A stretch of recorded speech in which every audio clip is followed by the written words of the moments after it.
Staro ili novo? Okej. Evo onak nostalgično.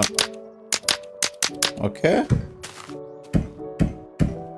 Možda novo, rađe. Šta kažete ljudi?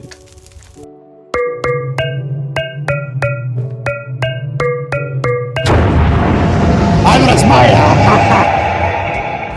Kako je staro bilo?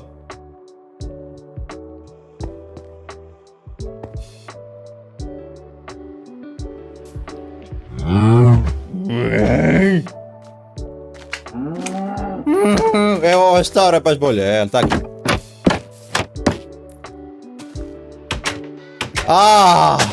Ovo drugo je jače meni barem.